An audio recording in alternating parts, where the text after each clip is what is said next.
My name is Patricia, and I'm 54.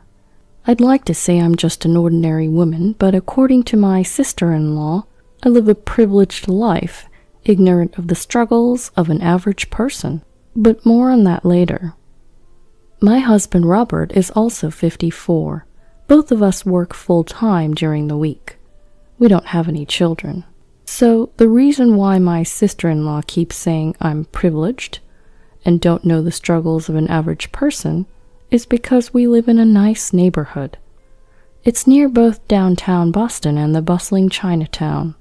And of course, it's within walking distance to the local subway station. My grandfather built a house on his land which my parents inherited, and when they passed away, my husband and I gave up our apartment and moved in. Now this sister-in-law who keeps calling me privileged is 46, 8 years younger than me. She often visits our place. Leaving her husband and their 12-year-old child at home, she travels 2 hours from her home to visit us, at least once every 3 months over the weekend. She seems to love downtown Boston. My sister-in-law is 8 years younger than her brother. Robert was in elementary school when she was born, and he says she was a tiny, adorable baby. Apparently, his parents spoiled her as she was a child born late in their life. But no matter what, I just couldn't bring myself to like my sister-in-law. It's nice, isn't it, growing up without any struggles in a place like this? She'd say in a sarcastic tone. Her favorite phrase is, I was born in the countryside where there's nowhere fun to go, while a princess like you must have grown up all snug and warm without knowing such struggles. It's pretty clear she's not fond of me. Despite this, she likes downtown and Chinatown and keeps visiting us. And of course, she always arrives empty-handed. Her reasoning? Even if I brought a gift from the countryside, you'd just make fun of it. She'd arrive empty-handed and go on about how it's nice to be so close to downtown and Chinatown. You must live a life without any struggles. You can live without a car. Us country folks can't live without a car, so gas costs us a lot of money. When I'd reply, but the area you live is nice too, right? I love it. The air is fresh, and the people are kind. She'd retort, What's that, sarcasm? You live in a city where you have anything you need within walking distance and good public transportation. If I said, I don't really go out that much, I'm working during the day, she'd respond, What you really want to say is, of course, I live by all the major tourist spots unlike you, right? It makes me want to ask who the sarcastic one is here. Her words can be a bit harsh, so I've expressed my discontent to Robert before. But he dismissed it, saying, Oh, my sister's just outspoken. She's very straightforward. Now, amidst all this, I heard that my sister-in-law is planning to build a house. Then, during one of her visits, I asked, Oh, where? To which she responded, Obviously near my current place, Patricia. Unlike you, I had to buy the land. I wasn't born with any property to inherit like you, so there's no way I could afford such a nice area. Must be nice being rich. By this point, I was genuinely frustrated, so I asked, Well, can you tell me how I should have phrased it so I wouldn't have come off as offensive? She just laughed and said, How about you stay quiet? Everything you say sounds offensive anyway. I was left with no choice but to stay silent. From then on, I was completely left out of the conversations.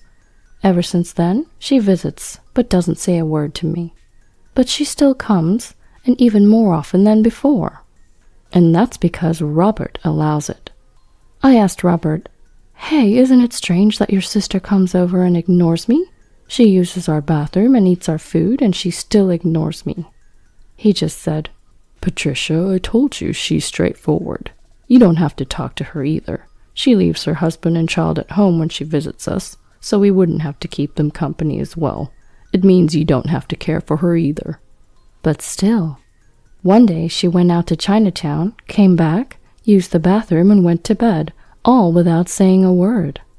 The next morning she ate the breakfast I had prepared, but didn't even thank me and left. Since when did our place turn into an inn? Am I a cook, a maid, and a hotel manager? I feel like we should be charging her for a season pass at this point. 3 months later, she visited us again. Today, she's planning to explore the town. But that evening, she spent a long time talking with Robert. She stayed the night and left the next day. But Robert was excited and showed me a bunch of pictures. Hey, look at this. It's the house my sister built. Oh, her house is all built now. You're going to love this. He showed me a picture of a pristine white building. Indeed, it looked newly built and was very pretty. Isn't this amazing? Robert enthusiastically showed me another picture. I tilted my head. At first glance, it looked like a garage, but from looking at the mop in the picture, I could tell it wasn't big enough to fit a car. Huh? Is that... That's right, isn't it amazing? Robert exclaimed proudly and then shouted out. It's a garage for a motorcycle and it's custom made. My Harley can fit in here. What? I was completely stunned. Yeah, like I said, I can fit my Harley here. I don't understand what you mean. This is your sister's house, isn't it? Well, I've been talking with her about swapping houses for a while. What? Caught off guard by this unexpected response and development, I was shocked. I dropped my plate that I was holding. She's been saying that she likes this house's location for a while now, and I was saying that I don't like how old this house is since it's been passed down from your family for generations. Then she says, Well, how about I build a new house here and we swap houses? So I had her build a special motorcycle garage there so I can park my Harley. Wait, huh? What? He never discussed any of this with me. I don't want to leave this house. It's not like I have any particular feelings about her house. Actually, I can't even process it all yet. Robert started to get irritated, perhaps because he didn't expect my objection. As far as I'm concerned, his reaction was unexpected. What are you hesitating for? My sister and I have been discussing this for a while. So what? I was never included in any of those discussions. You guys have been ignoring me this whole time. But think about it, it's a great deal. It even comes with a garage for my motorcycle. Wait, what about me? You like to watch suspense shows, right? There's a TV in their house, too. Indeed, Robert loves motorcycles. He treasures his Harley-Davidson almost as much as his own life. As for me, I don't have much of a hobby, but if I had to pick, I like watching suspense shows like CSI or Columbo on Netflix. But my commute... Your bus and train ride is only going to be slightly longer, that's all. Slightly longer? It's going to be an extra 2 hours. Well, I can ride my Harley. A 2-hour commute might do you good. You've been gaining some weight recently too, so consider this as a great opportunity to lose weight. Lose weight? Even then a 2-hour commute is absurd. I can't do that every day. But his mind was already filled with dreams of the new house and its dedicated garage for his Harley. He was genuinely surprised and annoyed that I had somewhat of an attachment to our old house. Finally, he gave me an ultimatum. I'm giving our house to my sister and her husband. Theirs is a new house with a garage for my bike. What's there to refuse? If you don't agree, I'll divorce you, he declared. Wait, divorce? Did he just threaten me with divorce? I was taken aback. All right, just give me a night to think about it. I barely managed to utter those words. I crawled into our bed. Shocked, I just spaced out for about 2 hours. A new house with a garage for his bike. It seemed like it was built solely for Robert's benefit. I mean, his sister and her husband didn't even own a bike. That meant they had built the house with the intention of taking ours from the start. And the fact that Robert agreed without consulting me just added insult to injury. And to top it off, he told me he'd divorce me if I didn't agree. It was no different from a threat. I'm not going to forgive him for this. And so, for the next 8 hours until the break of dawn, I hustled with my phone. The following day, I told Robert that I agreed we would move out. I did ask for a couple conditions. 1, to give me 2 weeks to pack since I work on the weekdays, and 2, they can't move in until we've moved out, right? I asked. Well, yeah, I suppose so. Robert agreed. You got them to build a garage, right? So as a sign of gratitude, I want to make sure we leave this house in a pristine state. Let's have the house professionally cleaned and hand it over 2 weeks after we leave." Robert agreed to this as well. Satisfied, I called 2 places while Robert wasn't around. The next 2 weeks flew by. Robert was happily packing, singing some weird song about his Harley. I asked my sister-in-law over the phone, "How large are the rooms in your house?" to decide on our furniture arrangement. They would also call about our layout. As they're moving from an apartment, a notice of just 4 weeks for moving is quite short.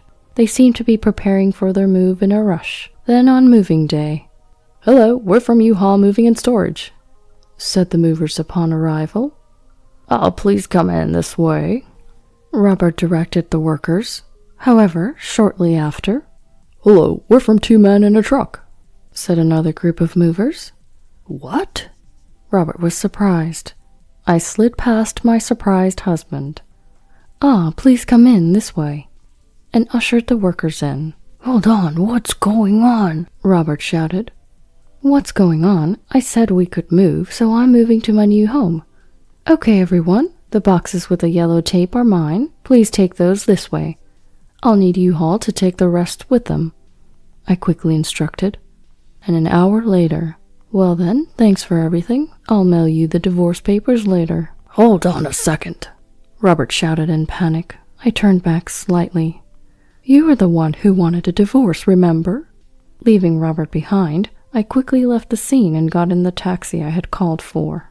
But it was a very short ride. "Long day, huh?" A man who had been waiting approached me. It was my older brother, Dave.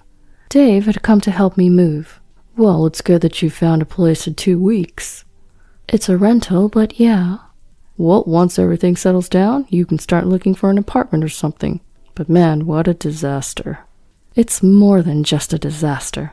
Anyway, I labeled all the necessary household items like the rice cooker with yellow tape, so I'll still be fine on my own. Dave helped me out. Even though the movers took care of the large items, I still needed help for the rest, so it was a huge help. And with Dave's help, I finished moving within the day. "Well then, call me in a couple weeks." My brother left. 2 weeks passed since the day of my move. My phone rang, just as expected. "Hello?" On the other end was my sister-in-law. "What the hell is going on?" I just listened to her quietly. "The house is gone." I stifled a laugh and looked down. Not being able to speak was killing me. "It's an empty lot. Why aren't you saying anything?" "You remember, you told me to keep my mouth shut." My sister-in-law screamed at the top of her lungs. I finally burst out laughing. It seems my sister-in-law and Robert are together. The phone was handed over to Robert. "Did you really have to go that far?" he yelled in a voice close to tears. "Look who's talking. You're the one who threatened me." I was literally in stitches. Besides, I told you that I wanted to make it clean, didn't I? Your idea of clean is way off. It's the ultimate state of clean, a fresh start. Robert was clenching his fists in frustration. "Anyway, come over now so we can talk." "There's nothing I need to talk to you about." "If you refuse, I won't sign the divorce papers." "You remember, the day I refused to leave the house, you threatened to divorce me. Look at how quick you've changed your mind." "Shut up." "All right, I'll go to your place, but I'm too scared to go alone, so I'll bring someone with me." And so I contacted my brother. "Is this my cue? Here I come." What a reliable brother he is. "Thank you all for gathering today." My sister-in-law's husband, who I hadn't seen since the wedding, began as if initiating another wedding ceremony. My sister-in-law's husband seemed timid. Me, Dave, my husband, his sister, and her husband all took seats around the table in my husband's new home. We couldn't have children present with us, so we had them in the room next to ours. However, the atmosphere in our room was tense. My sister-in-law had come here high-spirited, but was stunned when she saw an empty lot where the house was once built.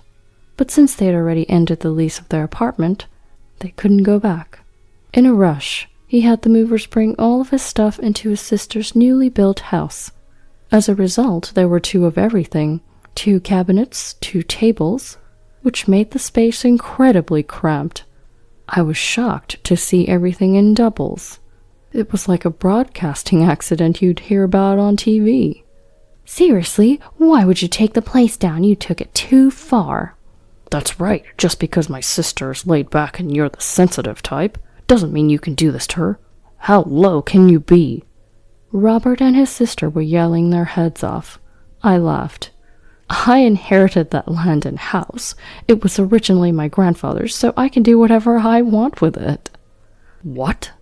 My husband was taken aback, and my brother then chimed in. Basically, that land and house were inherited by Patricia, so they're her individual property and don't fall under marital assets. In other words, you, her husband, don't have the right to decide whether to give them to your sister or anything like that. Huh? What? My sister-in-law and husband were left speechless by the unexpected turn of events. Well, then you could have told us that first. Then it would have been all fine. Well, then you could have told us that first. Then it would have been all fine. Typical Robert and Patricia, always on the same wavelength. So I guess we're now shifting blames. We were silenced too, we protested. You threatened me with divorce and told me not to talk to your sister, so I couldn't say anything. Patricia was being threatened with divorce, and you wouldn't even let us speak to your sister. What else could we have done? We tagged up as siblings and questioned them. So I decided to sell the property. The house was too big for me to live by myself anyway. The truth is, the next day after I was threatened with divorce, I made 2 phone calls. One was to Dave, and the other was to a demolition company. They said it would take 10 days to demolish the house. It takes my sister-in-law about 2 hours one way, 4 hours round trip to get here. If she was given short notice for the move, she would have been too busy packing to make the trip. The same goes for my husband, who moved to a newly built home near his sister's apartment, and thus our reprisal was set in motion. Their new home was nothing but an empty lot. Enough is enough. We've lost our home, you know. Not only that, but we had to move twice, because we temporarily moved into Robert's house when we found out our house was gone, which doubled our moving costs.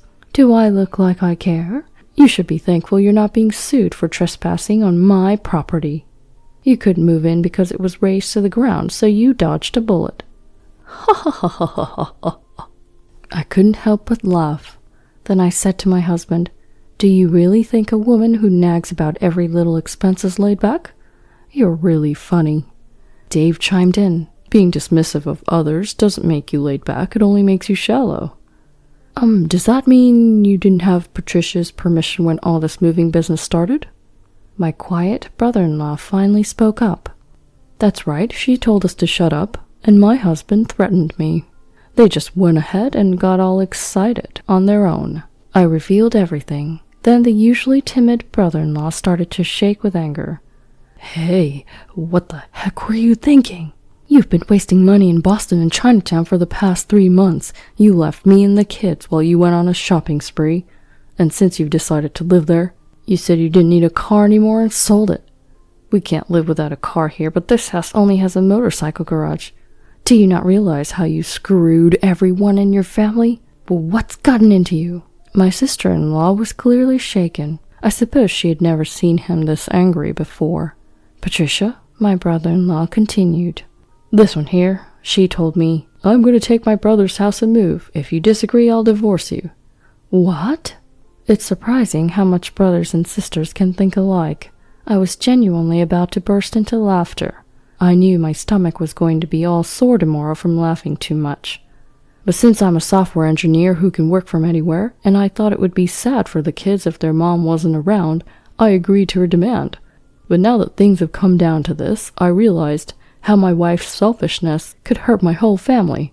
Besides, what you said earlier about Robert's statement, that woke me up finally. He then took a deep breath and, looking at his wife, said, "You threatened me." And finally he said, "Well, it's over for us too. I will protect and raise the kids. I'll go along with your threat as if it were a proposition." Well, now it's my turn. Looking at my husband, I also delivered the final blow. Robert, I'll also accept your demand as a proposition. We are truly finished now. Goodbye. Oh, hold on. If I lose the house, that means the situation has changed, right? Exactly. The situation has changed, so it's not fair to cut us off like this. The siblings both started shouting. I just brushed them off with my brother-in-law. You guys created this ridiculous situation, got all excited, and now you're just back to where you started, said my sister-in-law's husband. After that, my sister-in-law's husband and I each hired a lawyer, and each pursued a mediated divorce. The newly built house that my sister-in-law had built was apparently going to go to her husband, along with custody of the kids. My sister-in-law, who was a spendthrift, and always out and about, always left the kids' care to her husband, even on weekends, and her kids indeed felt distant and lonely.